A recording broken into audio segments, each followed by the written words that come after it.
This is Talkback 721-1290 or 1-800-568-5309. This is Newstalk KGVO, AM 1290 and 98.3 FM. KGVO, Missoula's news and weather station. Hey, welcome everybody. How you doing? It's the Tuesday, November 19th, 2024 edition of Talkback. Talkback this morning is brought to you by 123 Seamless Gutters, gutter installations, repairs, cleanings, gutter guards, and more. Give them a call now before the weather gets bad at 406-240-2669. They're protecting the foundation of your future. Harrington Surgical Supply. Their mission remains the same, and that is to restore confidence and comfort into your daily life. Y West Storage is out of the Y on Two Smokes Way. If you need a place to store your stuff, here's the number, 406-510-0590. Because at Y West, they are always making room for you. And by Phillips Janitorial, your home and your business, they do it all. No job is too big or small for Phillips. Their number, 406-260-6617. The views and opinions expressed on Talkback are not those of the staff, management, or advertisers. Well, hearty welcome back to the fabulous Nick Christensen. Good morning, Mr. Nick. Good morning. I know that you were gone yesterday. Oh, yeah. Oh, woe is us. Hey, like I said before, we got to use our PTO here. We lose it, so. Yeah. Yeah. You bet. All right, so what's going on out there, folks? We have a half an hour of open phones going on today. 721-1290 is our number. I'm looking out my former patented exclusive weather window. Looks like we got some kind of cool clouds over by the mountains, a little bit of snow, but man, what is going on? It is November 19th, and we haven't had maybe a couple of small flakes of snow. And not that I'm complaining, mind you. Yeah, I was going to say, what's going on here? Because usually we share the same sentiment when it comes to the snow. But the last couple winters have been, fairly dry, and the roads have been pretty clear. So, but everything that I've heard is pointing toward more and more snow this winter. So it's coming, from what I hear, but it's just not here yet. Yeah. So. Oh, by the way, people keep asking me what happened at the football game on Saturday. Well, I got a hold of Dave Kuntz, who's the communications guy at the University of Montana. Evidently, the building, that old brick building with the big smokestack that's right behind the stadium, that's called the UM heating plant. Which is kind of a cool name, really. But evidently, much of the electronics of that area goes through that heating plant and some, whatever. And there was a switch that blew right in the middle of the third quarter. And then, boo, everything just went off. GrizVision went down, and all the numeric things that show, down and distance and all that all went down. There was only two things working from then until the end of the game, and that was my microphone and the referee's microphone. Wow. So I'll tell you my perspective watching it on TV, because I didn't end up going this weekend. I gave my ticket to a friend. But it was super bizarre because we were watching, and then all of a sudden everything cut out. And we're like, oh, that's weird. Okay, I don't know what was going on. And then they kind of went to commercials for a second. And we were watching on ESPN Plus. It wasn't on cable or anything like that. And then all of a sudden, paid programming started playing. And I honestly, I can't tell you, I can't remember the product, but it was like a 2-3 minute thing. And I was like, okay, this is weird. Maybe they're just playing this in replacement of the commercial break. But then they restarted it, and I'm like, I'm hearing some deja vu. There's something going on here. So then I started calling and texting people that were at the game, and I wasn't getting many responses. So then I'm like kind of freaking out a little bit. I'm like, what the heck happened? And then all of a sudden, they came back on air, and they were in the broadcast, the booth, some booth for, what was it? It's Scripps that runs the game, I think. Right, yeah. So the two guys there were in the booth explaining that we had the power outage, and we're like, oh, okay. But then they got on the phone, evidently on speakerphone with Morningway and the other guy calling the game. And so the game resumed with you guys. And the only thing that we had for a brief moment was them kind of talking over each other, because they were asking, the booth guys were asking questions in Morningway and like what was going on, and then plays were happening, and I was like, what is going on here? And then they finally got video of the game and we're able to still do the broadcast through the phone, speakerphone. And great, thank goodness there was only like 6 minutes or whatever it was left, but it was very confusing. And I mean, everybody did what they could when the time happened, but well, it was wild. The game went on, the show went on, and the referee and I were conferring, over the stadium system a little bit, and he said, "I'm just going to keep track. I've got the official timer here in my hand, and so about every 2 minutes he'd say there's 3 minutes left, there's 1 minute and a half left, and then finally he said, okay, game's over." Well, yeah, I mean, at that point we were just running out the clock, right? So yeah, but yeah. It was hopefully that doesn't happen again. But I know in the story that you did with Dave Kuntz that they're working on something there, so that something like that doesn't happen again. They're changing out that switch. Gotcha. Yeah. Okay. So anyway, but strange things happen. But and by the way, after the game, I gave a big shout out to Ace and the guys who do the post game. They were doing the post game on their cell phones in the dark. Fun. Very fun. Yeah. So it was every hand on deck, I guess. Anyway, we're up against a break. We have a caller waiting for. By the way, it's open phones from now until 8:30, and then Dr. John Lott is going to be joining us this morning. He, of course, is with the Crime Prevention Research Center, and he'll be talking with us from 8:30 till 10. So we'll be back with hopefully a phone call right after this. Dennis Bragg with your Town Square weather. A 20% chance of snow through Tuesday morning, then partly sunny and cold with a high near 35.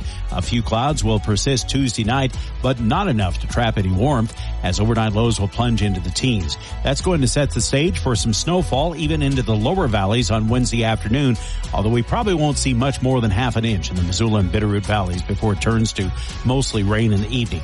Thursday and Friday still looks a little uncertain, probably more rain than snow. Smiles are powerful. A simple smile can light up a whole room. And for 25 years, Smile Train has been lighting up the world with smiles. And each smile marks a step towards a brighter future. As the world's largest cleft lip and palate charity, Smile Train has supported more than 2 million life-changing cleft surgeries in over 90 countries, leaving a legacy of resilience, joy, and beaming smiles for generations of children. To learn more about cleft lips and palates and how Smile Train is supporting the cleft community all over the world, please visit smiletrain.org/learn. Smile Train, lighting up the world with smiles for 25 years. Okay, welcome back to Talk Back. We do have a caller on the line. Let me just go ahead and push a button here. Good morning. You're on Talk Back. Got to get your first name. It's Nancy. Oh, Nancy. I'm sorry, yep. Nancy. Hi, Nancy. What's up? Well, how could you forget Nancy? I'm sorry. You have to remember it, Nancy. I'm very old, but go ahead. Go ahead. Well, you're not infirm. You might be old, but you're not infirm. Oh, thank you. Okay. Morning glory. And Nick, you lead an astonishing, exciting lifestyle, I'm going to tell you. But anyway, a couple of things today. This controversial Matt Gaetz. I have never really felt secure or really respected this guy too much, even though I've never met him on a face-to-face basis. But President Trump is not standing down. He's really going to make this Matt Gaetz our Attorney General, and I know he will be fierce. He's going to be he will really clean things up in Washington D.C. But what scares me is, during the Republican National Convention, I watched about 95% of that, and there was only one fly in the ointment. It was when Kevin McCarthy, the former speaker, was asked to step up to the podium and speak, and Matt Gaetz immediately started to roar like a lion, saying, "They don't want to hear you. Nobody wants to hear you. Boo, boo, boo." You know, his actions kind of make me think of a high school student. And so I'm a little bit worried about Matt Gaetz as our Attorney General. And the other thing, and you should really be delighted about this, on the first day in office, President Trump will close the border and start mass deportations, but he's going to do something else. He's going to sign into effect something called the Digital Rights Bill, and this is going to protect our free speech. In other words, Silicon Valley is not going to be able to use fact checkers or to interfere in our elections, and this is also going to help stop that George Soros. Remember the radio buyouts that he just did? And I think this is great news for every American and also for shows like KGVO. And that's it for me today. You have a wonderful Tuesday. Wow. All right. On and on we go. Thank you, Nancy. Appreciate that. That's the kind of quintessential open phones. Open. So whatever's on your mind, give us a call for the next 15 minutes or so. And then, of course, Dr. John Lott will be joining us. Another thing, by the way, going on today, if you're driving around and you see big trucks with FEMA on the side, FEMA is actually beginning work right now on those boulevard trees, the community trees. They're starting, according to the gal I spoke with yesterday, they're starting with the tree hangers, you know, the limbs that are just kind of hanging there, the ones that have ribbons around them, so you shouldn't walk underneath them in case a tree branch falls on you. They're going to be removing the tree hangers, and they'll also be working on some of the worst damaged trees that will actually be coming down. And eventually, I was told they'll pull the trees out, and then they'll stump grind all the way down below the surface. And I've had that done to a tree at my house, and then eventually be able to replant another tree, hopefully eventually in its place. So that is actually starting today. So if you see crews around, they ask you please not to, if you can avoid the area. They have no parking signs in those neighborhoods. So some of those neighborhoods are experiencing just a little bit of disruption because they're working on the trees. So there you go. All right. So who do we have? We have Susan. Susan, good morning. You're on Talkback. What's up, ma'am? Well, my fence fell down on July 24th. Uh-huh. The one that faces Garrett Street, the entire block of fencing fell completely down due to the wind. And I still haven't had it fixed. And the fence people are so busy. Oh, of course. That I called my fence. Oh, yeah. And I called my fence and I said, when do you think you might be able to get to it? And he said, mid-December. Wow, in December? Mid-December. Wow. Yeah. He's hoping that he can get there by the first week in December. But he said he's got so many fences that blew down and so much to do. And I said, whoa. So, I mean, I had to pay him in advance for half the work. Wow. And I'm thinking, wow. I mean, this is amazing. So I'm impressed that FEMA just showed up. I mean, this is Thanksgiving and they just showed up. But we had how many trees? 5,000 trees that fell down. There were quite a few, and many of those trees are going to have to come down. Some of them that were damaged, even though they didn't fall down, some have been so badly damaged they're going to have to be brought down. And I think there are yellow ribbons tied around them throughout the city. So if you see those, stay away from them because they could. Well, it's so sad. I think, to me, that was the saddest. So we have, Missoula is so noted for its beautiful trees, and we probably lost a minimum of 5,000 trees. And that was surprising. I have 4 beautiful trees in my yard, and they did not get damaged. 3. I have 3 beautiful trees. But I was thinking that they were going to come down, and they swayed unbelievably, but they did not come down. I mean, they were dancing like wild women at a disco. But they were like wild women, but they did not come down. But my fence went home. And it was so cool because instead of going over on my newly planted plants, they went home out toward the Garrett Street so they didn't crush my plants. I thought God was very nice. Good to know. Yeah. I love it when the trees do God the boogaloo. was very Yeah. thoughtful. All right. Susan. Yeah, all right. Thanks for the call, kiddo. Appreciate it. We have Jeff standing by. We're going to take a quick break. We'll be right back. 721-1290 is our number. It's open phones for the next 10 minutes. We'd love to hear from you. Whatever might be on your mind this morning. 721-1290 is our number. 1-800-568-5309. Or you can use the KGVO app to message in your thoughts. We'll be right back after this. Donors choose. Support a classroom. Build a future. Did you know that every year, public school teachers spend nearly $500 of their own money for student supplies? Let's do the math. That comes out to over $1.2 billion a year. And that's just not right. At Donors Choose, we want students and teachers to have the tools they need for a great education. And now, more than ever, they need your help. Here's what you can do. Go to DonorsChoose.org and choose from teachers' requests that support reading, math, science, history, and more. Once the request is funded, we'll take care of shipping everything directly to the teacher. It's that easy. You'll receive thank you letters and photos from students and teachers and a report of how every dollar was spent. Teachers' needs have never been greater. Learn more at DonorsChoose.org. Donors Choose. Support a classroom. Build a future. As veterans, we're no strangers to helping others. It's what we were taught, trained, and told to do. It could be for anything. Helping a friend move. Listening to a fellow veteran for hours, at any hour of the day. Or just simply making time for people.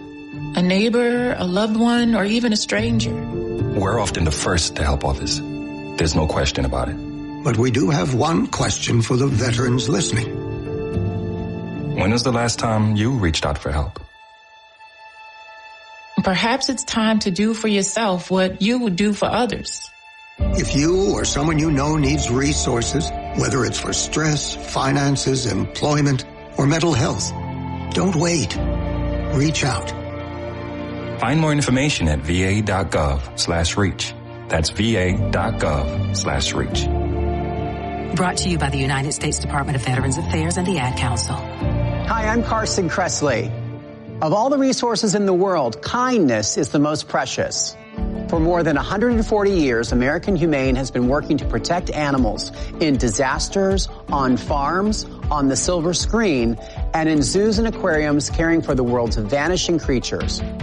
You can help too by making humane choices every day. Visit AmericanHumane.org for simple ways to build a more caring and compassionate world for all of us. We are back on Talkback Open Phones for the next 7 minutes or so. And then we're expecting Dr. John Lott from the Crime Prevention Research Center here in the studio with us. Jeff is next. Jeff, good morning, sir. You're on Talkback. What's up? Hey, good morning, guys. Good morning, Montana. Worry of the week. There's a serious health hazard out there. I just found out that Costco had to recall 80,000 pounds of butter. And the reason is the label doesn't say that it contains milk. Okay. Wow. Now, it's butter. Not only that, but news articles are out there telling people how they can return or safely dispose of the butter. The butter that doesn't say it contains milk when it's made from milk. So, well, how about if I just put it on toast and eat it? I don't know. You take it at your own risk. On a more serious vein, has Susan said anything about her socks for veterans? Does she still do that, or is that kind of fallen by the wayside? Her what for veterans now? Socks. She hasn't mentioned it yet this year. Oh, the Santa socks. Socks. Yeah. But yeah, she usually does it each year. Yeah. But we're not quite there yet, so I'm sure she'll be coming around and doing her Santa sock thing. Yeah, I just looked on the calendar. It's just over 5 weeks till Christmas. Yeah, no kidding. Yeah, so, and just out of asking for a friend, she mentioned the trees dancing like ladies, and I was just wondering, does that mean she has a prior career that we don't know anything about? Susan is one of the most enigmatic people I know, and she's had an amazing career doing just about everything. She's been a journalist, she's been a reporter, she's been, all sorts of things, and now she's a huge America. An advocate for America and all things USA. Yes, she is definitely Mrs. America. So, all right. It. Okay, thanks for the call, buddy. Appreciate it. Sandy's up next. Sandy, good morning. You're on Talkback. Hi. Good morning. Yeah, just last week I got 4 pounds of butter from Costco and was like, oh no, really a recall? And then I realized why. So we're still going to eat that in our family. The reason I'm calling is I wanted to remind folks that we, on December 2nd, so after the Thanksgiving holiday, we're having the public hearing for banning urban camping in parks at all hours of the day. And since we'll have the Thanksgiving holiday next week, I don't want people to forget, and I don't know who's going to be speaking on Monday at, on your show. So I'm hoping that I might be able to get like a 30-second plug on that morning to remind folks again, but no guarantees for that. So I just wanted to remind folks to mark their calendars now if they have strong feelings about it, to come to 140 West Pine Street at 6 o'clock for our city council meeting on December 2nd. There's also a virtual option. Last time we discussed this, it went until about 4 o'clock in the morning. So I'm hoping it will not go that late this time. But I highly encourage anyone who has thoughts about this to come on down and share their experience. All right. And by the way, next Monday we're going to have Walt Kiro on. So, yeah. All right. Well, Sandy, I guess it's not next Monday. It's in 2 Mondays. Oh, 2 Mondays. All right. So that would be... In 2 Mondays, yes. Okay, We'll see. We'll have to see. Mondays are tough because I'm not here on Monday. Right. So we'll have a best of talk back for 1 hour and then Rob Nadelson for the second hour. So there you go. All right. Well, thank you guys for everything that you do. Oh, our pleasure, ma'am. Thanks for the call. Thanks for serving our community and the city council. Lisa's up next. Lisa, good morning. What's on your mind, ma'am? Well, good morning. Since we're talking dancing, I don't like football, but when I watched these guys, after they made a touchdown doing the Trump dance, I had to laugh, and, it says a lot for the spirit of our country. I like it. Okay, goodbye. Oh, Lisa, thanks for the call. We appreciate it. All right, 721-1290 is our number. There were a ton of players doing it in the NFL this weekend, and then I saw the big UFC fight winner, John Jones. He did it Saturday night. Christian Pulisic scored for USA for soccer yesterday or Saturday. I can't remember what day. He did the dance. So, yeah, it was all over the place this weekend. No, that's the thing where he does the little shimmy, shake kind of thing. Anyway, yeah, forgive me. I don't keep up with the latest Trump dances. So, okay. Yeah, there you go. 721-1290 is our number, 1-800-568-5309. And we have... Susan's back real quick. Oh, Susan's back. Susan, go ahead. We just had a query about your Santa socks. I know, I heard that, and bless his heart. We did Santa socks from 2008 until 2022, and there were too many restrictions on what could and could not be done with our volunteers because of China virus. Oh, wow. And yes, it is China virus, not COVID, because it's from China. And so we quit doing Santa socks. So I apologize to everybody that loves Santa socks. I gave, believe it or not, I found 2 huge boxes full of Santa socks and all the stuffings, like all of the wonderful stuff that people had donated from Hilton and Doubletree and Holiday Inn and all kinds of great places. And I delivered them to the Poverello Center yesterday. Oh, good for you. And 2 huge boxes. We had such an outpouring. Cabela's gave us hundreds. No, they gave us thousands of woolen socks. I mean, they were unbelievable. They gave us socks upon socks. I gave a ton of socks to Poverello Center a few weeks ago, and I found more that I gave to them yesterday. And then in answer to his question about my dancing, I actually taught ballet, tap, and hula. I believe it. So I did. I really wanted to go to Broadway, and I knew it would ruin my life because I couldn't. A dancer pretty much poops out after a very short time because your back gives out and your knees give out. Right. And I didn't want to do that, so I gave that up, and I went to college and became a teacher, and then I became a journalist. So, but yeah, I taught ballet and I taught tap and I taught hula, and I do a really mean hula. So I taught hula at a nursing home the other day. Well, I will tell you that you and my mother have something in common. She also taught hula. You know what? She did, because she was stationed at Kaneohe Marine Corps Base. That's right. That's right. I know. And that's where I live, too. And she also taught self-defense.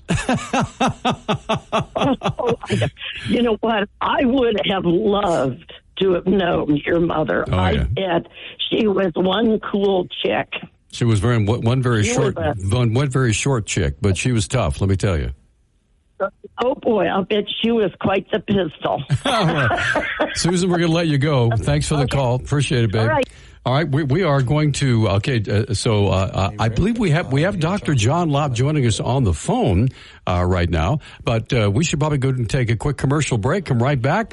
Dr. Lott is, of course, the founder and president of the Crime Prevention Research Center. Their website's crimeresearch.org. He's always doing amazing research and is being quoted quite literally worldwide with his research. So we're going to come right back after this. Dennis Bragg with your Town Square weather. A 20% chance of snow through Tuesday morning, then partly sunny and cold with a high near 35.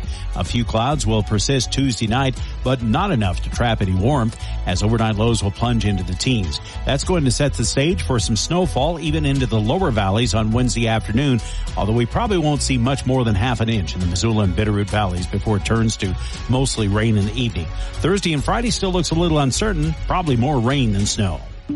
As veterans, we're no strangers to helping others. It's what we were taught, trained, and told to do. It could be for anything. Helping a friend move. Listening to a fellow veteran for hours, at any hour of the day. Or just simply making time for people.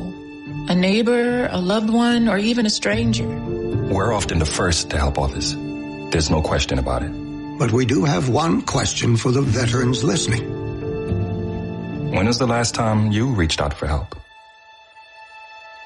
Perhaps it's time to do for yourself what you would do for others.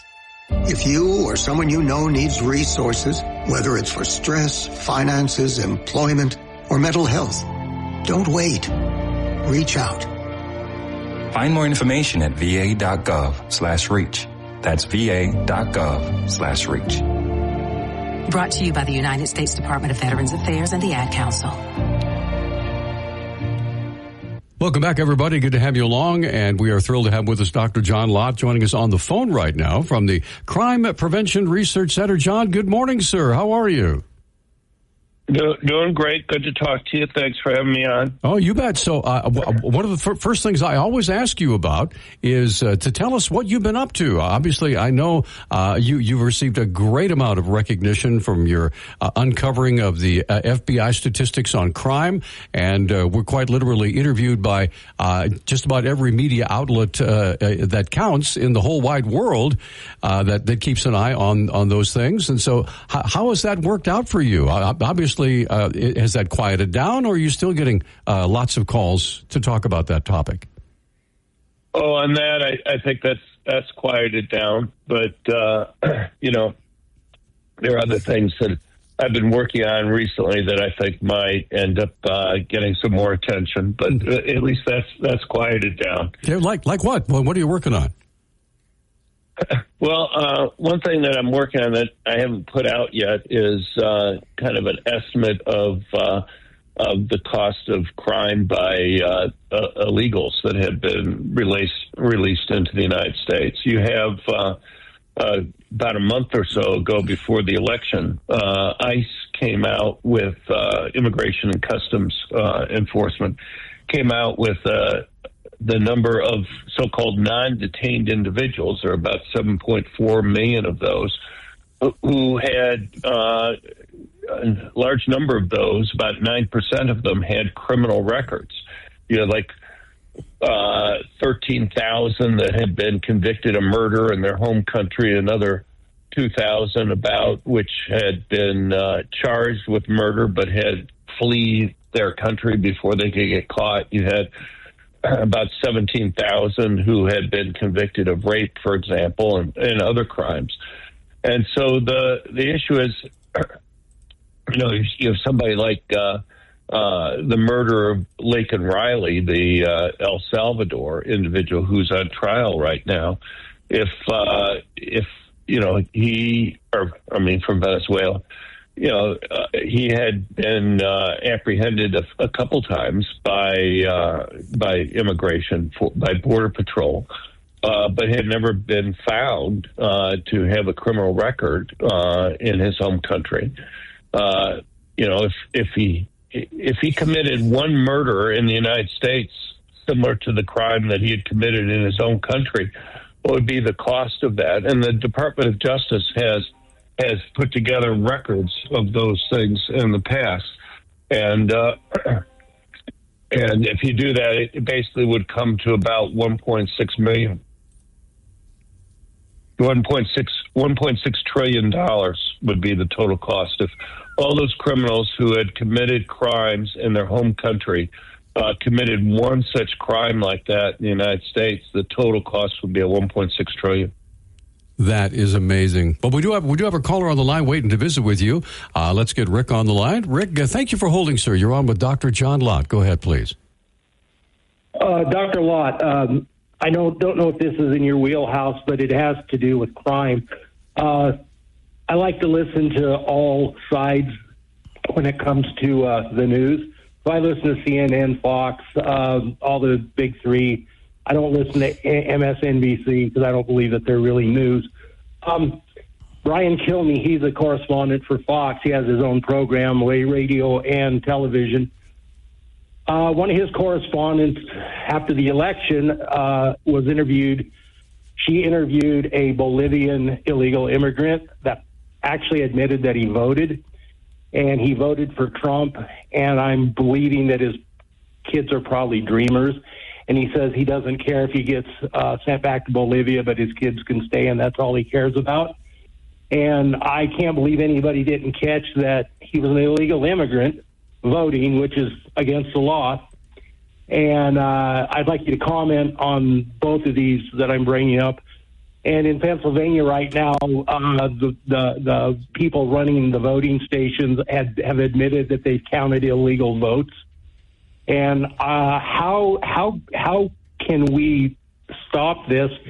And my suggestion is that our representatives get together, and I do believe in states' rights, but at this point, the voting is so susceptible to voter fraud, and the American people are getting really fed up with it, that we have voting laws that cross all state borders, and we all follow the same voting laws instead of these crazy laws like in Pennsylvania there's one law, in Georgia there's another law, and it's uniform, and that we can have.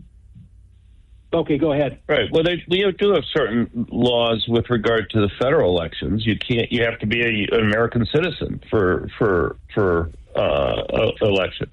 Now, whether they actually enforce that. So one of the big problems that we've had in this election is that in Ohio, for example, the Secretary of State there had tried to get a hold of the data from the federal government to help him identify who was here legally or not, and the Biden administration refused him getting access to the data that he needed to do that. In Virginia, you had a situation where people on the forums would note whether they were a U.S. citizen or not. And so you had people who said that they were not U.S. citizens. They self-identified as not being U.S. citizens, even though as they were registering to vote. But the Biden administration sued Virginia to try to keep Virginia from removing those individuals who themselves said that they were not U.S. citizens. And even in those cases, Virginia contacted them, gave them a chance, saying, look, you've identified yourself as not being a U.S. citizen and you're registered to vote. We're going to remove you from the voter registration forms unless you can provide evidence that, in fact, you are a U.S. citizen. And they hadn't done that. But the Biden administration sued Virginia in order to try to stop them from removing those self-identified individuals as not being U.S. citizens from the voter rolls. The Biden administration fought that all the way up to the Supreme Court, where the Supreme Court finally allowed Virginia to remove those individuals from the voting rolls. So the issue isn't, you already have the laws there. The question is whether they're going to be enforced or not, or actively not enforced, as the Biden administration was trying to do. And unfortunately, why can't these officials be held liable either with large fines or jail time to make sure they are enforcing these laws? I don't understand. The electoral right now has very, very little faith in elections. We go through the process, but at the end of the day, we have no faith in it. And that's my comment. Other than the fact, I think there needs to be widespread, one law for every state, two laws for every, whatever it takes. Congress has to agree, and that's the way it is. And that's my general comment. Thanks, Rick. Right. Well, so basically what you have is these are federal crimes. So it's up to the federal government to go and enforce the law. I know that there are penalties for the illegal alien voting, but I'm not sure what the crimes are for state officials or county officials that are refusing to kind of follow the law there and register those individuals. The problem is with federal law, you need the federal government to enforce it. And the Biden administration obviously has no interest in identifying these individuals who shouldn't be voting in federal elections. At least the current administration has no interest in doing that. All right, we're up against a break. Well, go ahead. Please, go ahead and finish up. Go ahead. Finish your thought. I didn't have any more. That's fine. Okay. Well, we're going to come right back. We have Nancy waiting to visit with you. Dr. John Lott joining us on the phone today, and he'll be with us all the way till 10 o'clock this morning. So if you have a question for him, of course, the director and president of the Crime Prevention Research Center, located right here in Missoula. We're coming back after this. Call 123 Seamless. Hi, I'm Carson Kressley. Of all the resources in the world, kindness is the most precious. For more than 140 years, American Humane has been working to protect animals in disasters, on farms, on the silver screen, and in zoos and aquariums caring for the world's vanishing creatures. You can help too by making humane choices every day. Visit AmericanHumane.org for simple ways to build a more caring and compassionate world for all of us. Small businesses are the heart of America. But you don't have to go it alone. As the nation's largest nonprofit resource of expert business mentoring, SCORE has helped millions of entrepreneurs build their businesses for free. Get the connections, education, and guidance you need with SCORE. We're ready to help. Find a mentor today at SCORE.org.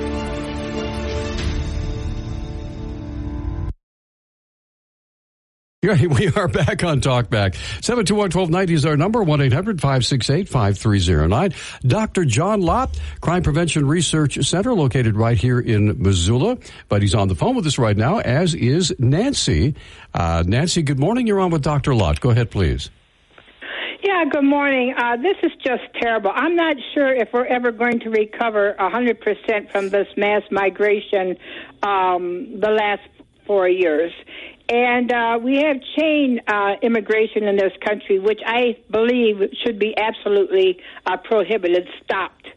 And Donald Trump is probably the only tool that we have at the moment besides Kristi Noem and Tom Moland.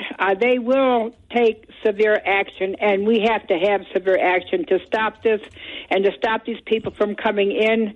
And I agree with everything that Donald Trump has planned for these illegals. But one thing I want to know, how can we actually get after Joe Biden and this Kamala Harris and several other Democrats like Mayorkas that allow this to happen in the first place? And I still think that they should be investigated and taken to trial and punished for what they've done to the American people. But this is just a terrible, terrible mess. And let's not forget there's, 300 to 325,000 missing illegal alien children. We don't even know where they're at or what's happening to them.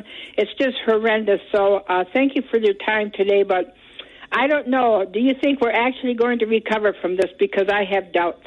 Nancy, thanks for the call. So would that be malfeasance for the officials involved or what, Dr. Lott? Well, I mean, just start off with the beginning part of her question. We have something like 12 million people who have turned themselves in at the border or are so-called gotaways, people that we see coming across but we are not able to catch. And then there's another group of individuals that we never even saw coming across the border, and there could be many millions of those. The problem that we've had is that about 90% of the border agents who would normally be guarding the border have been pulled off to go and do processing of the people that are there. And then we have passive monitoring, cameras and other things that go and monitor sections of the border. But according to Mayorkas's group there, that they think that about 30% or so of the passive monitoring along the border has been non-functioning, and they haven't repaired it. So there's huge areas of the border that and they're highly trafficked areas, that we have no idea how many people came across that we never even observed coming across. So God only knows how many more millions fall into that area. So you have a huge number of individuals that have come in that we have to go and return in some way. And already you have Democratic governors from Massachusetts and Illinois and California who have already announced that they will not help in any way round up or identify these individuals. In fact, they'll go and do the opposite. To try to interfere with immigration officials who try to catch these individuals, even criminals. If police departments in those parts of the country catch an illegal alien and they won't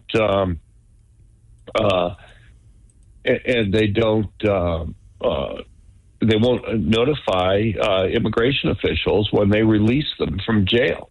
So, it's going to be a huge job.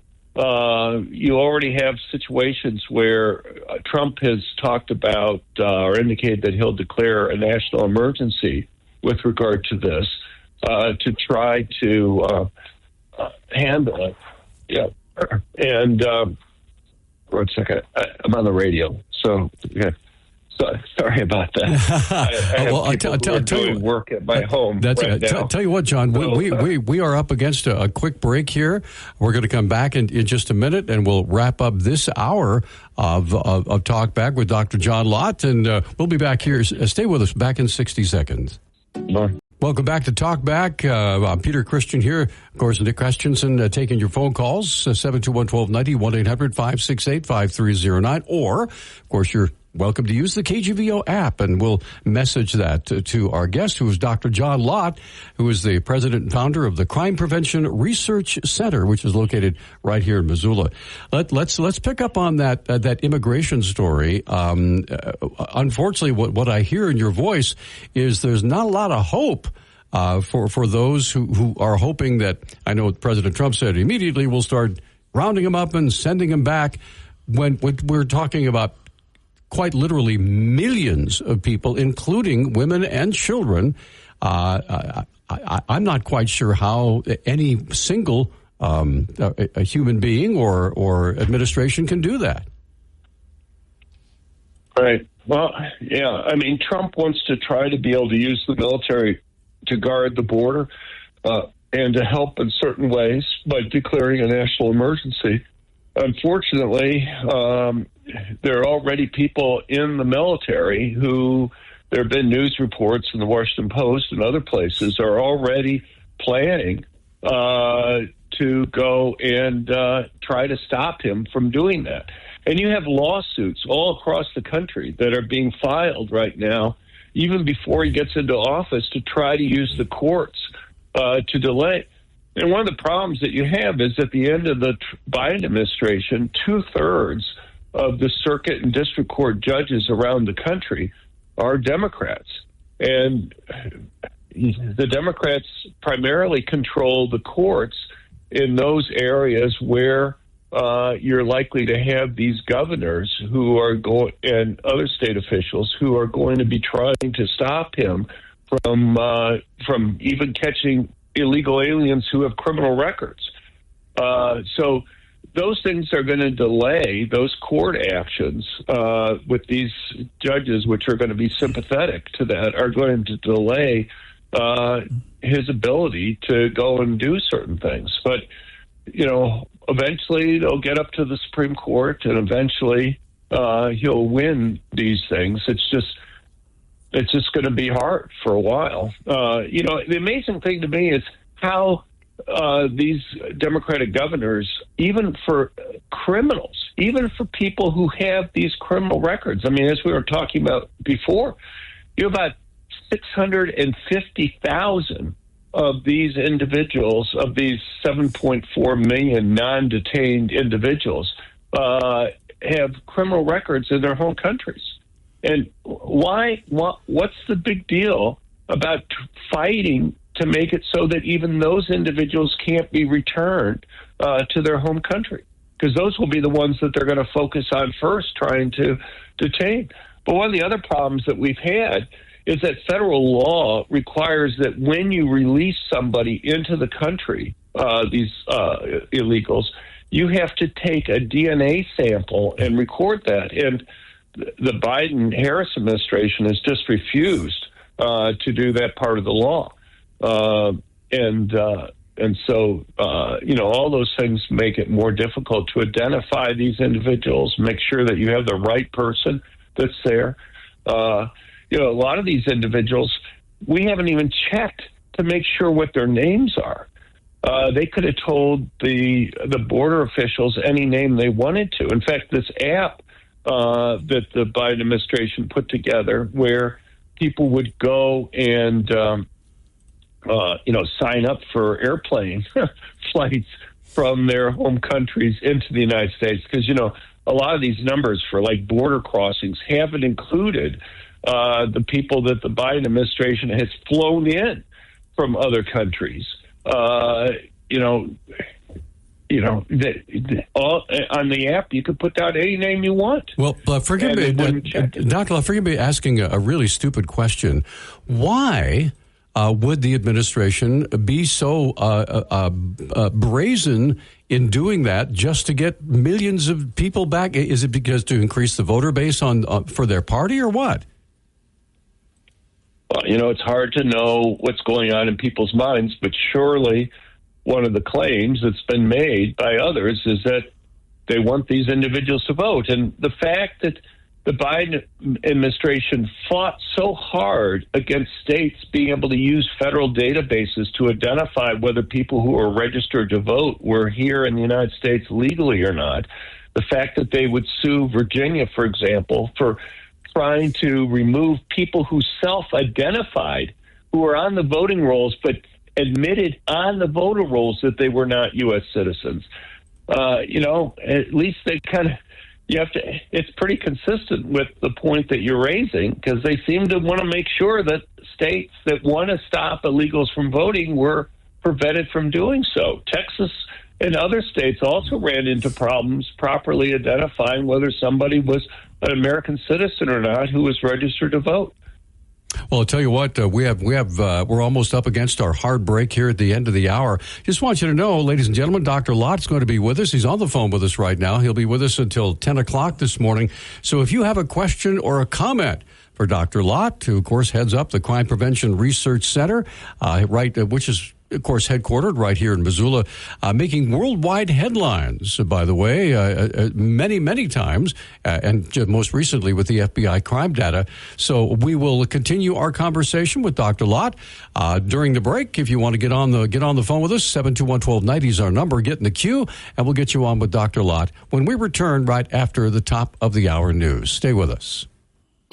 This is Talkback, 721-1290 or 1-800-568-5309. This is Newstalk KGVO, AM 1290 and 98.3 FM. KGVO, Missoula's news and weather station. Hey, welcome back. Hour number 2 of Talkback underway. I'm Peter Christian Christensen over there. Talkback this morning is brought to you by Harrington Surgical Supply, where appointments are preferred for mastectomy fittings and custom compressions, but of course walk-ins are always welcome. And by 123 Seamless Gutters, a beautiful time to get your gutters cleaned out and repaired or installed. So give them a call now while the weather's nice, 406-240-2669. They're protecting the foundation of your future. Also brought to you by Phillips Janitorial, residential and commercial cleaning, your home and your business. No job too big or small for Phillips. Their number, 406-260-6617. And by Y West Storage, out at the Y, of course, out on Two Smokes Way, which is a very cool name for a street. Give them a call today, 406-510-0590. Y West, making room for you. The views and opinions expressed on Talkback are not those of the staff, management, or advertisers. Okay, we are continuing now with our conversation with Dr. John Lott of the Crime Prevention Research Center. And Dr. Lott, we have folks coming in on the phone here for you right now. So let's begin with Jack. Jack, good morning. You're on with Dr. Lott. Go ahead, please. Good morning. I think it's a good time to remind your listeners. About a year ago, there was a bipartisan bill in Congress to add thousands of border agents, to add to the judges, to cut down the number of length of time to send people back across the border, to invest in a lot of technical equipment to stop fentanyl coming over the border, and bipartisan, designed mostly by Republicans. Donald Trump said, kill it. They had to kill it. You're listening to talking points from the Democrats. That's simply not true. You ought to go and read the bill. It is true. Itself. Excuse me. No, it's not. It is true. First of all, no. Okay. First of all, okay, it said that as long as you have people coming in through the ports of entry, there weren't limits. There was limits of 2 million a year that could be coming in through other portions of the border that were there. It was like 1.8 billion without triggering any limits being imposed there. So it basically just legalized a huge number of illegals coming in. With regard to the agents, one of the problems was that it didn't say that the agents actually had to be assigned to go and monitoring the border. They could have been used for more processing, just like the agents have been right now, where the Biden administration has pulled off over 90% of the agents that would normally be monitoring the border to go and process people who are coming in. They could have used all of those individuals. That's one of the complaints. But just go and read the bill itself, okay? You will see that they actually legalize a huge number of people coming in, like 5,000 a day, that come in through places other than the official entry points on the border. And so, excuse me. Do you disagree that there were thousands of Border Patrol agents to be hired to work on the border? Do you disagree with that? That's what I disagree on. Okay. I'm sorry, but you're mistaken. All right, listen, Jack, just let him talk. Go ahead, Dr. Lott, please. They had money to hire more agents. The problem was, the issue was whether the agents would actually be monitoring the border or whether they would just be used for processing all the people that were coming in. And the Democrats refused to go and require that those people actually had to be used for guarding the border. They wouldn't do that. And so the concern was they would just use those agents just as they've been using the agents now to go and process people coming through. My turn? Jack, we'll give you one more shot. Give you one more shot, then we got to let you go. But go quickly. The bill was written by Republicans. It was written by both Democrats and Republicans. And Trump killed it. Thank you. Trump did not kill it. Okay, thanks for the call, Jack. The basically lots of conservatives were and Republicans were very upset. Only a couple of Republicans would have voted for the bill. All right, and there were Democrats who wouldn't even vote for it in the House. Wow. All right. Let's get another call in before we take a break. Nancy is back with another comment or question. Nancy, go ahead. What's on your mind, ma'am? Okay, these governors, overwhelmingly it was a landslide election, and illegal immigration was at the top of the list. So the majority of people in their states voted against illegal immigration, and they want law and order restored to our country. So these governors are just walking out on a weak limb because this is going to cost their jobs in the next re-election. And I don't see what they have. They have nothing over Trump's authority. They don't have any rights here. This is a federal issue, like you said, Doctor. And I believe that President Trump is a very, very changed man from his first term. He is not going to stand for any nonsense. He's more steadfast. He's more focused, and he's stubborn. He's gonna have things done his way, just like the Democrats have forced their way on us. He's gonna come back full force and help save us. All right, Nancy, thanks for the call. With that, Dr. Lott, we'll hang on to your response to that when we come back from the break. By the way, all of our phone lines are open. If you have a question or a comment for Dr. John Lott, give us a call, 721-1290, 1-800-568-5309. We're coming back right after this. Garden City. Dennis Bragg with your Town Square weather. A 20% chance of snow through Tuesday morning, then partly sunny and cold with a high near 35. A few clouds will persist Tuesday night, but not enough to trap any warmth, as overnight lows will plunge into the teens. That's going to set the stage for some snowfall even into the lower valleys on Wednesday afternoon, although we probably won't see much more than half an inch in the Missoula and Bitterroot valleys before it turns to mostly rain in the evening. Thursday and Friday still looks a little uncertain, probably more rain than snow. Child abuse is not a bad parent problem. And the causes may be different than you think. You see, paid family leave that prevents child abuse. And high-quality, affordable child care prevents child abuse, too. Prevent Child Abuse America promotes programs and resources informed by science that help communities, parents, and kids thrive. Because when we keep families out of crisis, we prevent child abuse from ever happening. Go to preventchildabuse.org to learn more. Let's solve child abuse before it ever happens. Some of the best sounds you'll ever hear are generic, safe, effective, even money-saving, just like FDA-approved generic drugs. Even if they don't come in the exact same color or shape as their brand name equivalents, they have the same key ingredients and go through a rigorous review process. Talk to your doctor or pharmacist today and visit fda.gov/generic drugs. Generics are safe, effective, and can save you money. You'll like the sound of that.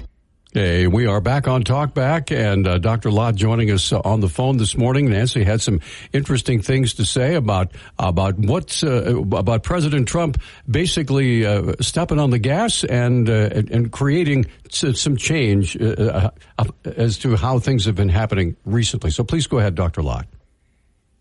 Right. Well, I mean, I guess there are like 3 points to make. One is, it's true, nationwide, immigration was an important issue, and even in heavily blue parts of the country, there was a solid shift towards Trump. Even in like New York City, he had lost to Biden by 24 percentage points in 2020, but he only lost to Kamala Harris by 12 percentage points in this last election. And you saw similar changes in Chicago and other places. The Democrats still won, though. You still had, 220 or so electoral votes for the Democrats, from various states, from California to Massachusetts. And so, those Democratic governors may be a little concerned, but apparently they don't have that much reason to be super concerned about whether they're going to be removed. The second thing that you have is just an issue of delay. I believe, and I agree, that Trump's going to be pushing hard on these things, but you have a lot of Democratic judges now in the country. As I mentioned earlier, you have about 2/3 of the circuit and district court judges in the country who are Democrats. And, where you have the heavily Democratic states, the Democrats control the courts in those areas very strongly. And so there are going to be delays there, just as you kind of go through the district court and then the circuit courts with all these lawsuits that the Democrats are already filing to try to slow things down. You're going to have, already, as I mentioned before, you have in the military, you have the Washington Post and other places running stories about how people in the Pentagon are plotting ways to make it difficult for Trump under national emergency conditions to be able to go and use the military to guard the border or help with this type of enforcement. And, finally, I do also agree that, you're going to have a very different Trump administration this time than you had before in terms of trying to fight these problems. One of the things that I learned, I've worked in the Department of Justice for a while under the Trump administration, and one of the things that I learned is that when Trump first got into office in 2017, as an olive branch to the Bushes, he let George W. Bush appoint almost all the positions in the Department of Justice, and he let Jeb Bush appoint almost all the positions in the Department of Education, issues that they cared about. And what happened was they had a lot of people in both of those places that just hated Trump. I mean, I could give you story after story about how these political appointments that Trump made, who, he had just tried to be nice to the Bushes, as far as I can tell, got absolutely no benefit from doing that. Just hated him. And they fought him tooth and nail at every turn, it seemed, to go and do the types of policies. It's the reason why you had somebody like Rosenthal go and let the Russia investigation hoax run the way it did, because, he was basically a Bush person that was there.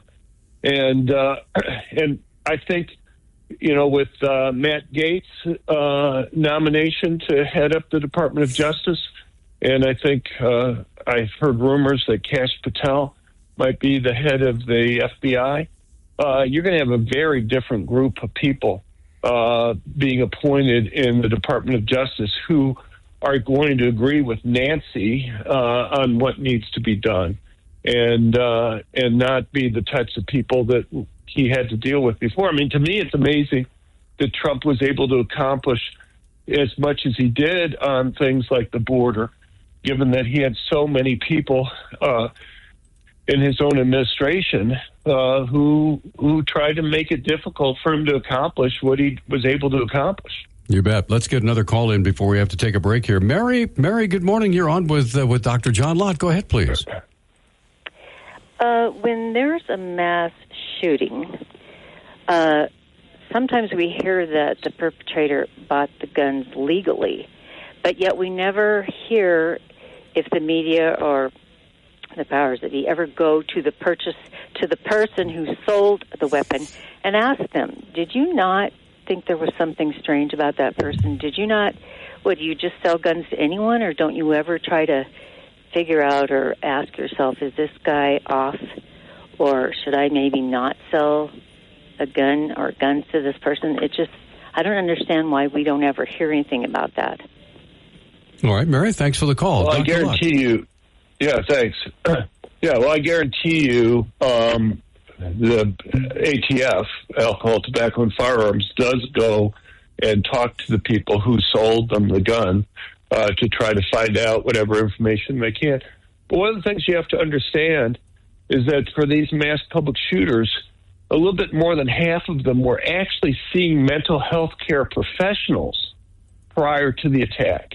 And yet, in not one single case did any of these psychiatrists or psychologists identify any of these individuals as a danger to themselves or others.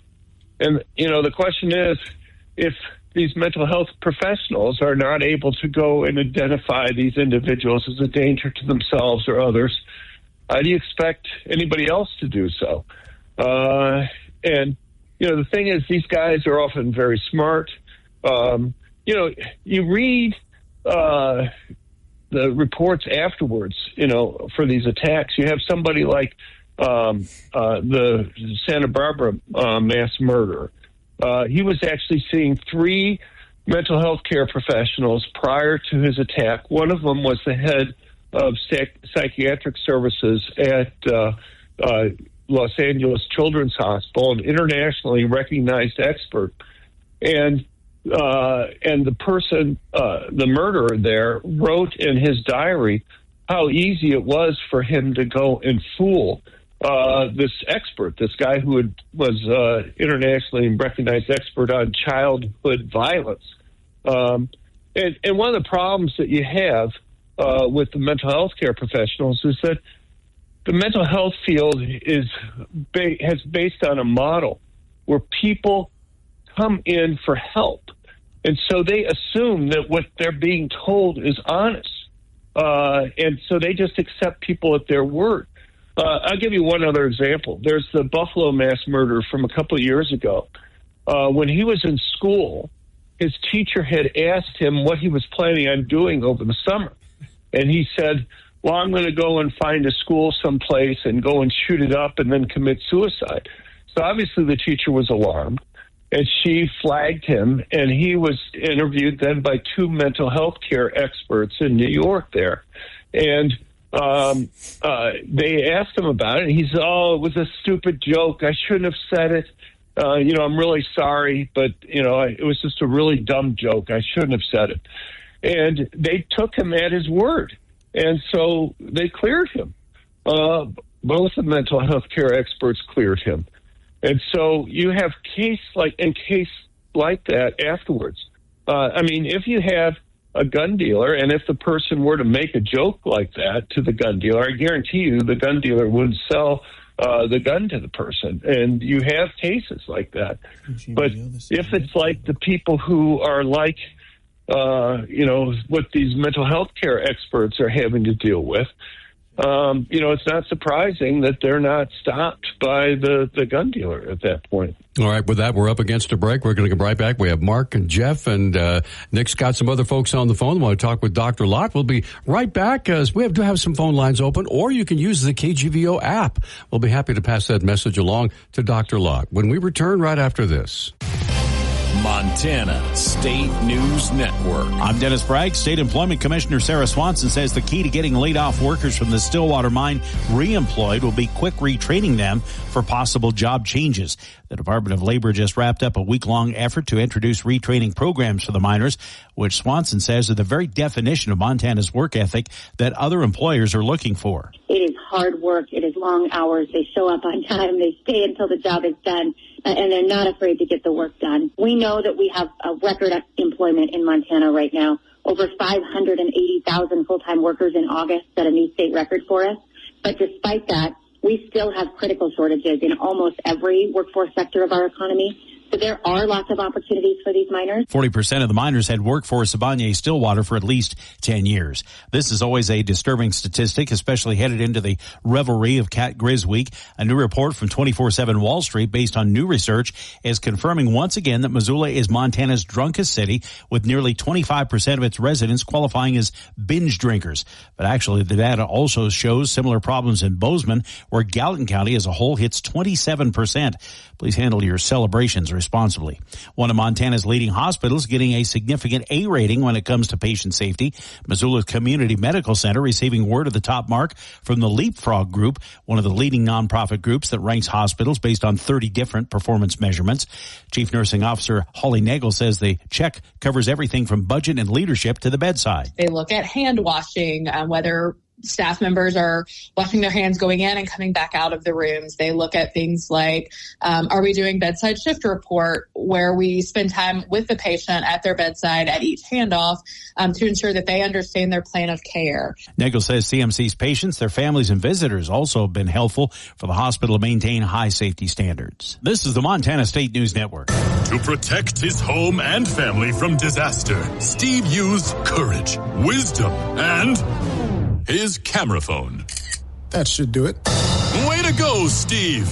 By simply taking digital pictures of his family's important documents, Steve can always have them stored safely online, no matter when disaster strikes. Learn other simple ways to protect your home and family before a natural disaster at ready.gov. That's ready.gov. A message from FEMA and the Ad Council. Papa, why can't we telegraph while riding a horse? Son, there ain't no one to blame but Jeffro. He was riding old Betsy the Stallion, tip-tapping away at his telegraph when blam, ran right into the side of the saloon. Well, if Jeffro can't do it, neither should you. Don't text and drive. Visit StopTextStopWrecks.org. A message brought to you by the National Highway Traffic Safety Administration, Project Yellow Light, and the Ad Council. Hey, welcome back to Talk Back on this Tuesday, November 19th. Peter Christian here. Nick Christensen over there taking your phone calls this morning. Lots of folks calling in to talk with Dr. John Lott with the Crime Prevention Research Center. And I believe Mark is standing by. Mark, good morning. You're on with Dr. Lott. Go ahead, please. Good morning, Dr. Lott. Thanks for being here again. See, I wanted to circle back to the border bill. I really... whether Trump killed it or not is really kind of irrelevant because it would have never passed the House of Representatives anyway. But that leads me to two questions. Why wouldn't the House of Representatives take that bill, modify it, and submit it back to the Senate? And the other question is would you think that the Democrats at this point would vote for all those border guards as a standalone bill? Thank you. Okay, thanks for the call.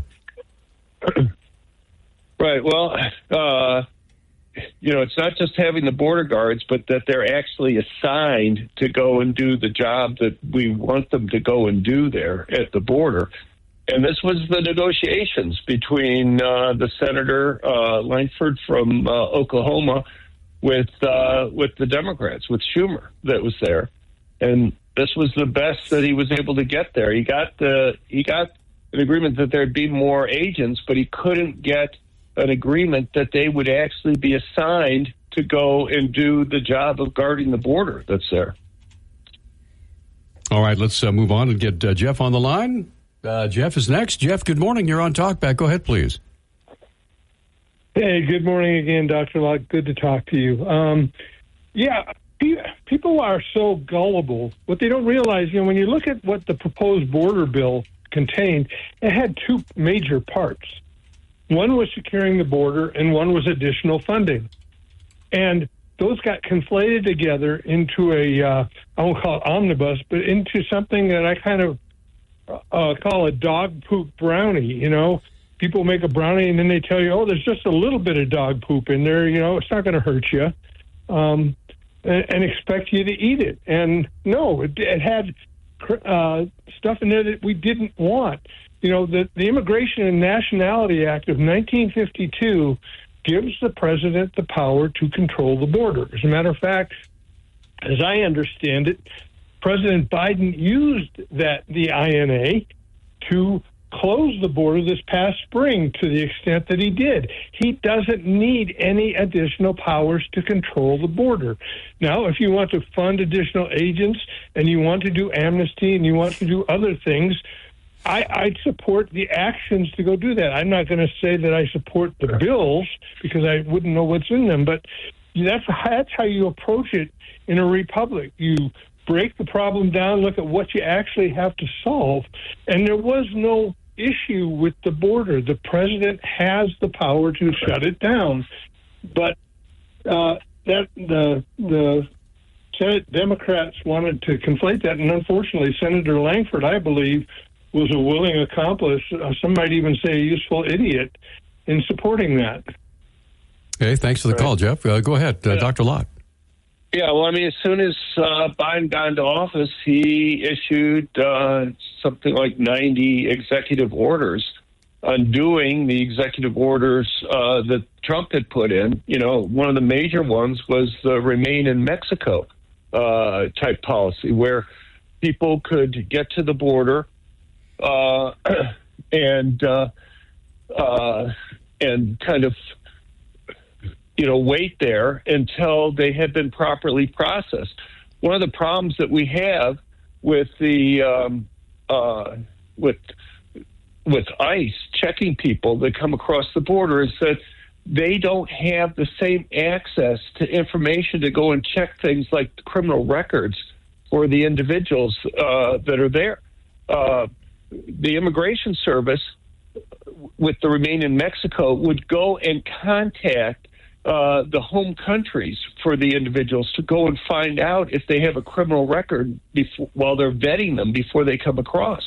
But that's one reason why we have had so many of these non-detained individuals that have, you know, records of murders and rapes and other types of violent crimes in their home countries that we released in the United States because they just weren't able to check them in the same way.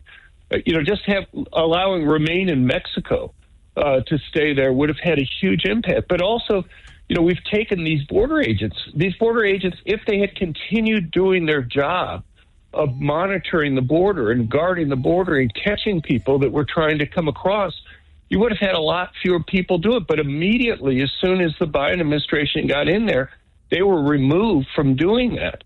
And instead, their job was to go and process the people who were coming across.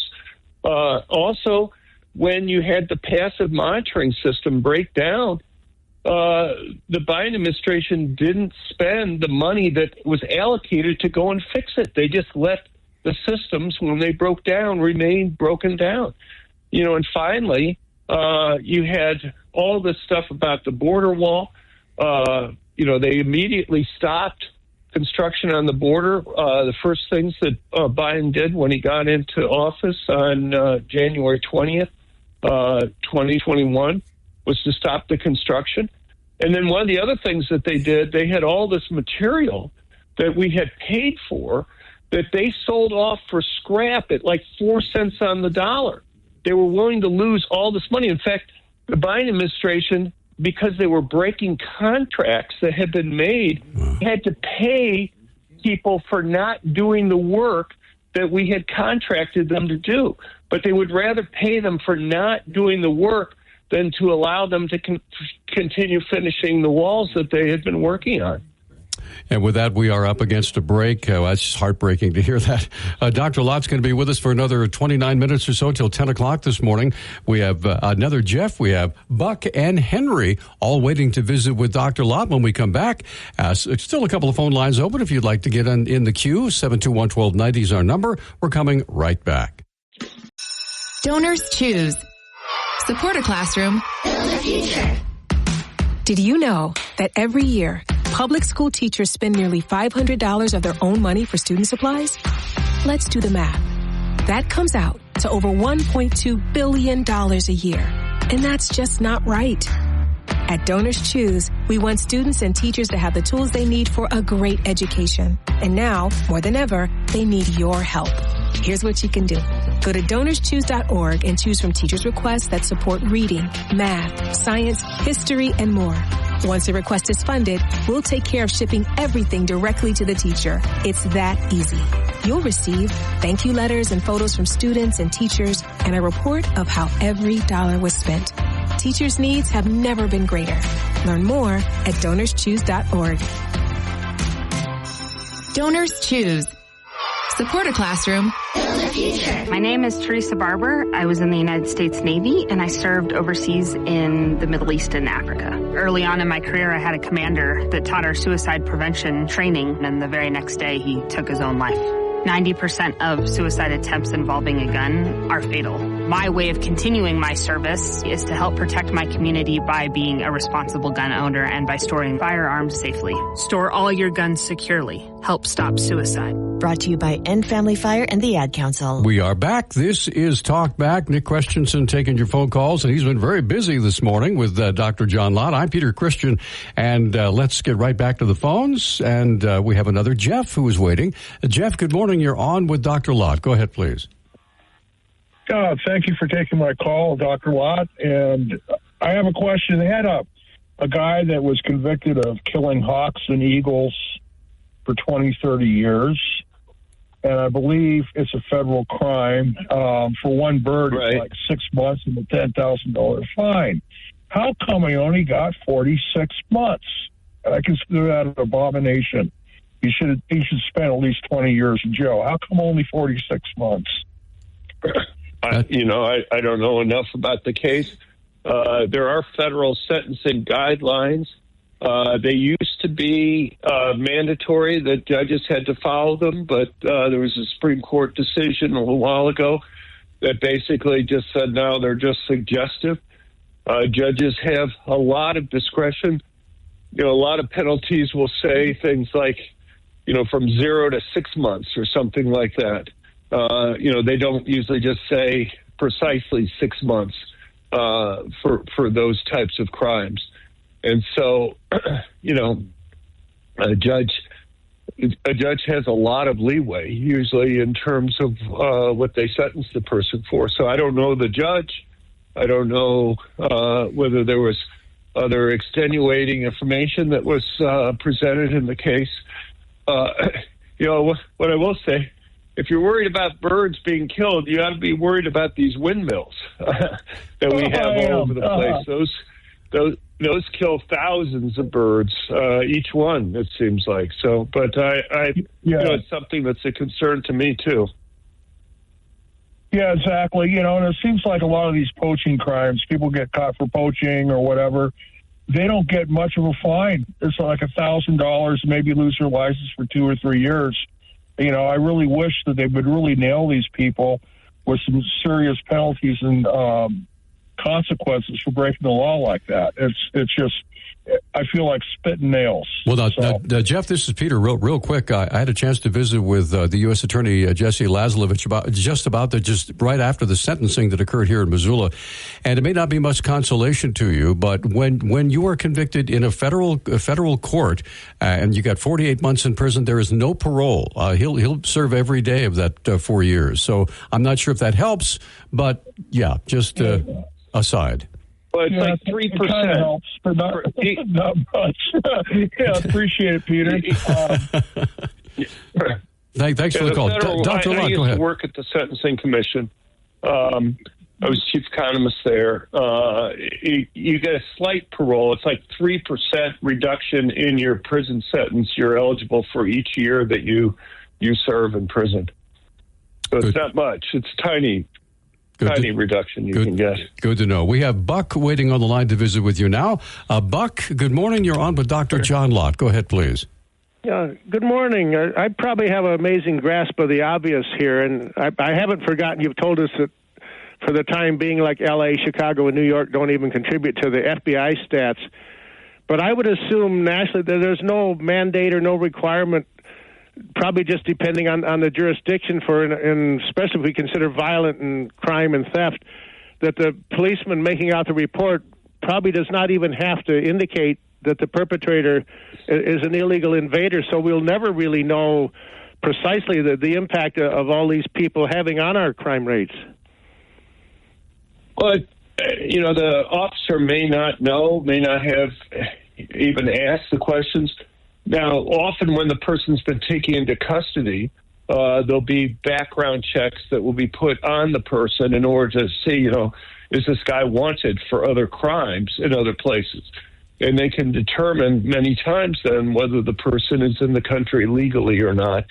The issue that you have is that you have a lot of so-called sanctuary states or sanctuary cities or counties across the country where they, even when they determine that the person is in the United States illegally, they will refuse to communicate that information to the federal government. They will release the person without letting them know. And that's the real problem. They won't even collect that type of information. But, beyond that, the federal government is just a mess in terms of the data and information that it's willing to share with the states.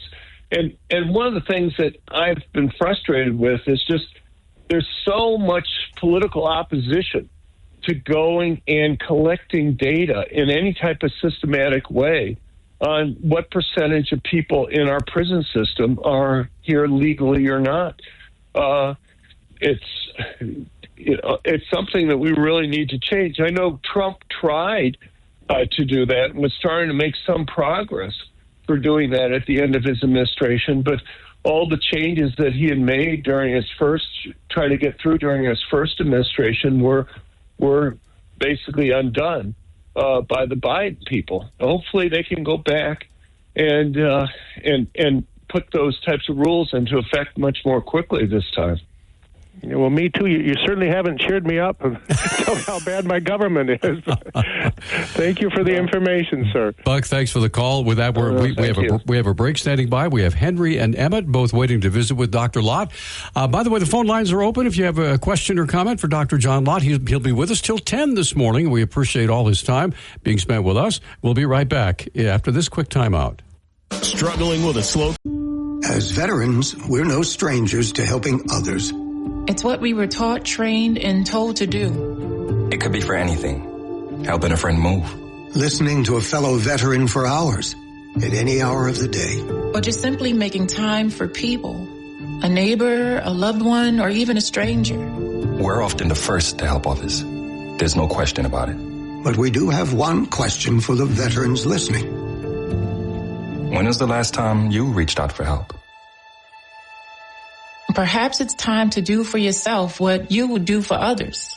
If you or someone you know needs resources, whether it's for stress, finances, employment, or mental health, don't wait. Reach out. Find more information at va.gov/reach. That's va.gov/reach. Brought to you by the United States Department of Veterans Affairs and the Ad Council.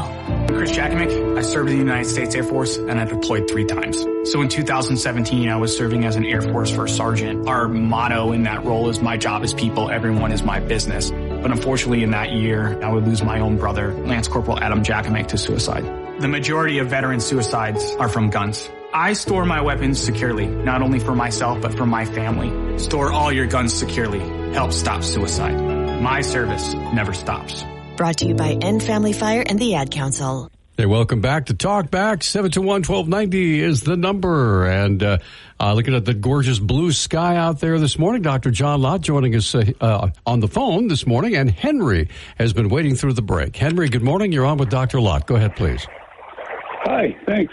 Kind of along the lines of that more guns, less crime theme, I'm curious if everything's on the table in the next administration. What are the personal thoughts that Dr. Lott has regarding the control and regulation of, say, NFA items or even more talking about SBRs or full auto or select fire guns, maybe personal ownership of crazy things like RPGs or arming drones. Where are the edges if that third rail of gun control is actually touched during the next administration? Suppressors too. Okay, thanks for the call, sir. Well, I think gun control will be an issue that's going to be dealt with. The problem is, I think if anything has changed, it'll be with regard to suppressors. But you have to have legislation pass Congress. And the problem is that Republicans only have 53 of the seats there. Democrats, I have absolutely no doubt, will filibuster even a change on suppressors. And you won't get even one Democratic vote on something like that. So, they can try. The big things right now is just the Biden administration has put out all sorts of new regulations. They put thousands of gun dealers out of business under Biden's so-called zero tolerance policy, whereas if you make one typo, 18, 19 years ago in one form where you transpose two letters, they've used that to take away somebody's license. That they're not going to be able to undo the damage, the thousands of dealers that have been put out of business, but at least they're going to stop that type of enforcement there. Well, no, but now that you bring that up, Doc, what do you think? Dr. Lott, real quickly, is there any opportunity with the new administration for those individuals who were unfairly treated that way to reapply and get their gun licenses restored? Well, they can try, but, people who have run businesses, if your business has been closed down for 2 or 3 years, they probably lost a lot of money. I don't know how easy it would be for them to get financing it. But, with regard to things like financing, you have a situation where the Biden administration revived Obama's Operation Choke Point, where they put pressure on financial institutions not to go and do business with people in the oil industry or firearms industries that they didn't approve of. And that Trump removed that immediately when he got into office last time, and I assume he'll remove that immediately again. So at least it'll be relatively easier for them to go and find financing, if they try to reopen their businesses. Dr. Lott, I'm not talking about any of that. I'm talking about if, let's say, you ran the zoo, how do you control all these things? What are some policies, if you could implement anything? Should silencers be sold over the counter, like ammunition? Should SBRs or the sub 16-inch barrel just suddenly be a non-issue? If you had to make those hard decisions, what would you make? Right. Well, I have no problem with silencers. I don't think. Look, I'm the type of guy. I don't make Second Amendment type arguments on these things. I try to look at the data to see whether or not, when we changed a particular law, what happened to crime rates and what have you.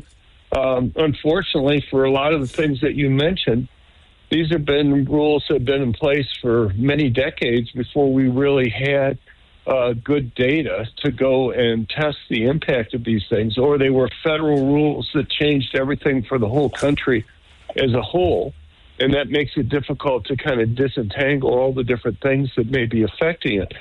I guess I was just answering is I don't think any of these changes are actually going to be occurring simply because, as long as the Democrats have a filibuster-proof margin, have more than 40 votes in the Senate, will have 47, it looks like.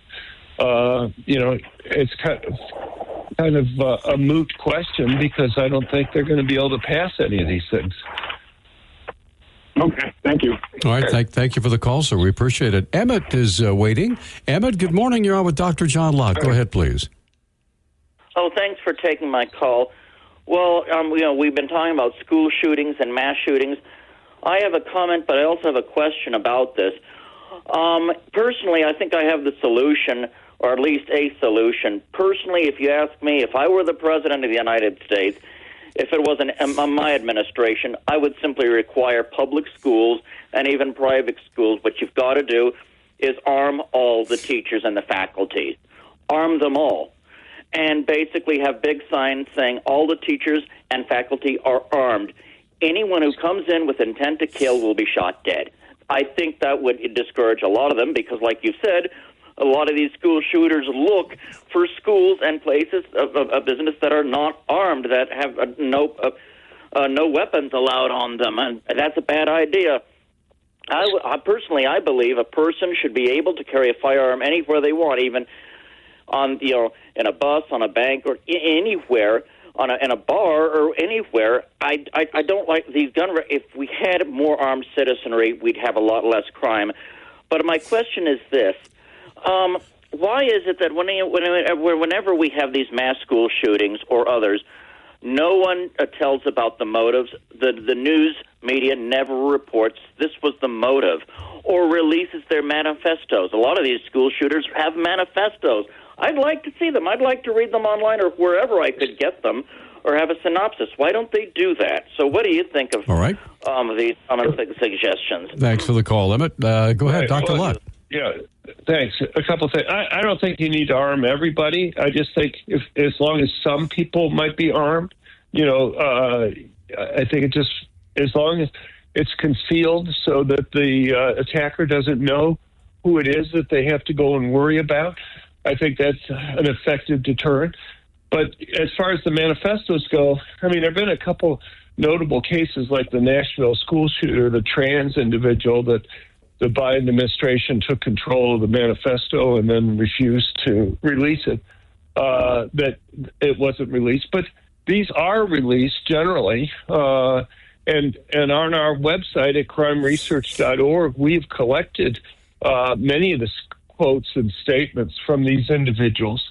And, the media very selectively covers these things. I wish they would cover things that are related to your point, because time after time, these mass murderers will explicitly explain that they are picking targets where they know their victims are unarmed and defenseless for exactly the reasons that you were saying.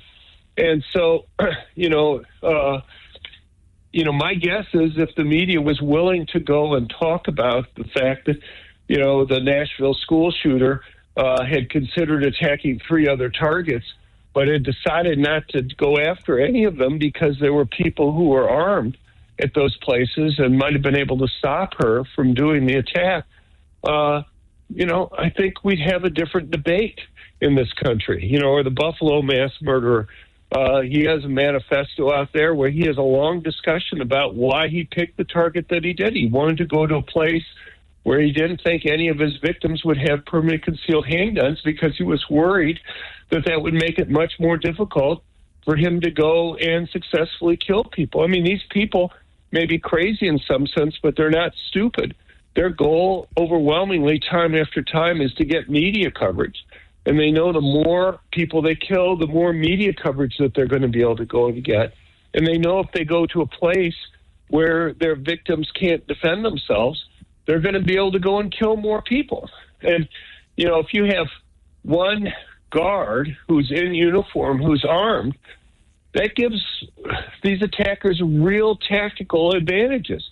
They can either wait for that person to leave the area, or they can move on to, let's say, another building at the school where they know that the guard isn't there, the uniformed guard isn't there, or they can try to kill the guard first. It's the same reason why we don't have air marshals in uniform. Nobody would go and argue that I've talked to that air marshals on planes should be in uniform, because the terrorists there would know then who they have to go and take out. You bet. With that, we're up against another break. We have Skip standing by with a call for Dr. John Lott. Another 7.5, 8 minutes if you have a question for Dr. John Lott with the Crime Prevention Research Center. He's here with us until 10 o'clock. We'll be right back after this 1-minute timeout. Are you looking for more in this world? Are you ready for something bigger? Then we are looking for you. The big-hearted, the bold, the messy and the gutsy, the teachers, the growers, the builders, the skilled, the sharers, the change makers. We need you. We are the Peace Corps. In more than 60 countries, we go all in and all out. We are volunteers, partners, communities, working together, living together, bringing our experience, passion, and joy to building a better world together. From tackling climate change in Mexico to keeping kids healthy in Kenya, from sustainable farming in the Philippines to education in Kosovo. We learn more, give more, share freely, and serve boldly. Are you ready to tackle the tough stuff? To go the distance to make a difference? Then we have a place where you belong. Join us at peacecorps.gov. We are back on Talkback in our final segment with Dr. John Lott with the Crime Prevention Research Center. And Skip has been waiting. So, Skip, good morning. You're on with Dr. Lott. Go ahead. Thank you, Peter. And Dr. Lott, I really appreciated your last answer to Emmett's questions. Very comprehensive. And anybody that thinks an air marshal should be in uniform is nuts. So I wanted to ask you about the present laws in the state of Montana. Could you just give us the cliff notes on where would somebody go other than a gun show, because they're requiring some paperwork now in order to even buy any kind of a firearm at a gun show, where I think private dealers buy their floor space. And then there's other places that are like yard sales where people have firearms for sale, where apparently no paperwork is required. I've experienced both situations. Would you please explain to everybody what are the rules for where somebody has to do paperwork and where they do not in the state of Montana under present law? If you can tell us that, I appreciate it, sir. Thanks for the call, Skip. Dr. Lott. Yeah, well, sure. Well, look, any licensed firearms dealer, clearly, whether they sell you a gun at a gun show or they sell you a gun at their shop or any place else, has to conduct a background check. Now, the federal rules are kind of in flux right now. The Biden administration is putting in effect new rules that would define almost any gun owner as an FFL, where you have to get a license. So if you sell one gun and even talk to somebody else about selling a second gun under the Biden administration rules, you need to have a license to sell. If you sell one gun, just one gun total, and keep a record of how much you paid for it and what you sold it for, you're classified as a licensed firearms dealer. You have to get a license. You have to do a background check on that sale that's there. And they have a whole bunch of other rules that define a huge percentage of people as dealers. And also, they make it, there's vague areas where they basically are saying, well, we'll know it when we see it, whether somebody needs to have a license to be a firearms dealer. And so I assume the Trump administration is going to rescind those rules. The problem, the reason why the Biden administration was able to institute those rules was this bipartisan Safer Community Act. They got passed a couple of years ago that John Cornyn helped negotiate for the Republicans. And that changed the definition of what a firearms dealer was. That would have been going through the courts and being challenged, but I assume that will be quickly rescinded by the Trump administration. Well, Dr. Lott, we have about 2 minutes left. So real quickly, just tell us what you're working on right now. I know you've already made worldwide headlines with the FBI story. So what other things are you working on that we need to be on the lookout for? We've been working on kind of an estimated cost, very conservative estimate of the cost of crime by illegals in the United States. That's probably going to be our next big thing that we put out, hopefully within the next week or so. Hopefully that'll be very topical. But people can always see the stuff that we're working on at our website at crimeresearch.org, crimeresearch.org. All right. I appreciate you having me on. You bet. And so, will you be traveling anytime soon? I know that you're a sought-after speaker and a witness at various legislative hearings. Yeah, I don't know. It's kind of slow between now and Christmas. After the beginning of the year, I have some trips to Atlanta and Florida, and I think maybe D.C., but just a couple trips right now.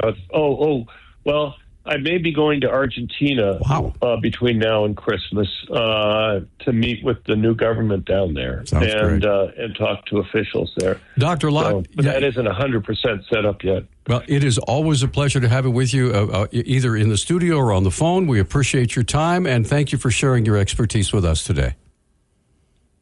Thanks for being there, Peter and Nick. I appreciate it. You bet, sir. Thanks so much. All right. So, Mr. Nick, what's coming up on tomorrow's fabulous program, sir? Dr. Peter Kolb and Sandy Perrin will join us for the full 2 hours talking about trees and gardens and all that good stuff. Yeah, as winter begins to fall, ladies and gentlemen. How's that going to affect all these trees with these limbs and damage from the storm? I mean, how's winter going to impact those? I know they've kind of briefly talked about that, but yeah, it's coming. FEMA is already on the ground here in Missoula, in case you've seen their trucks and their workers helping to take care of the storm that occurred this summer. So have a great day, everybody. We'll see you tomorrow.